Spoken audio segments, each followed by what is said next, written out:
여러분이 한 번쯤은 보셨을 이 담배 연기 호소문. 환풍구를 타고 화장실로 담배 연기가 올라와서 힘들다는 이야기. 여러분 이거 진짜 안 당해보면 모릅니다. 그래서 오늘은 집에서 담배를 피우는 사람을 처벌할 수 있는지를 알아봤는데요. 결과적으로 내 집 흡연은 처벌할 수 없다였습니다. 대체 왜 처벌이 안 되는 걸까요? 여기 흡연자와 호소자가 있습니다.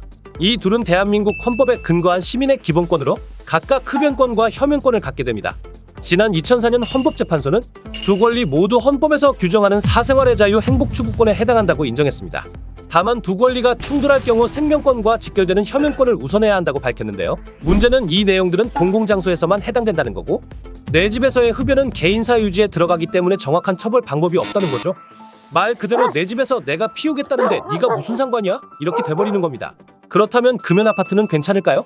정답은 아니오입니다. 금연 아파트도 집안에서의 흡연은 처벌할 수 없습니다. 이유는 간단한데요. 금연구역으로 지정할 수 있는 건 복도, 계단, 엘리베이터, 지하주차장 같은 공용공간이고 세대내는 해당되지 않습니다. 관리사무소에서 입주자에게 흡연 중단을 권고할 수는 있지만 어느 세대에서 담배를 피웠는지 심증만 있을 뿐이고 현실적으로 세대 안에 들어갈 수 없다고 합니다. 결국 할 수 있는 건 안내방송뿐이라고 하죠. 하지만 의무관리 대상 공동주택에 한해서는 제재가 가능합니다. 바로 특성을 이용하는 건데요. 의무관리 대상 공동주택은 주민들이 직접 관리규약 준칙을 만들어야 합니다. 이때 간접흡연 벌칙 조항을 포함시키는 거죠. 그렇다면 처벌은 어떻게 진행될까요? 관리규약 벌칙 조항은 3단계에 걸쳐 이루어지는데요.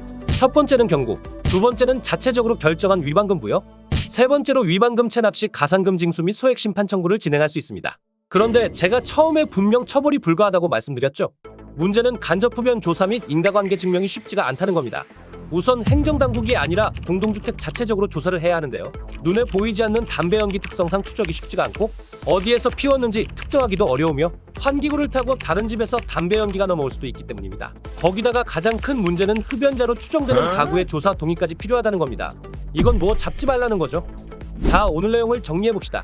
내 집 흡연은 법으로는 규정이 없기 때문에 제재할 수 없다. 다만 주민들이 관리규약에 간접흡연 피해 처벌 조항을 넣는다면 피해를 준 흡연자를 찾아 위반금 부과는 가능하다. 하지만 현실적으로 조사가 쉽지 않아 집에서 담배를 피우는 사람을 제재할 수 없다. 결국 법이 명확하게 개정돼야 한다는 거네요. 도움이 되셨다면 좋아요와 구독 부탁드립니다.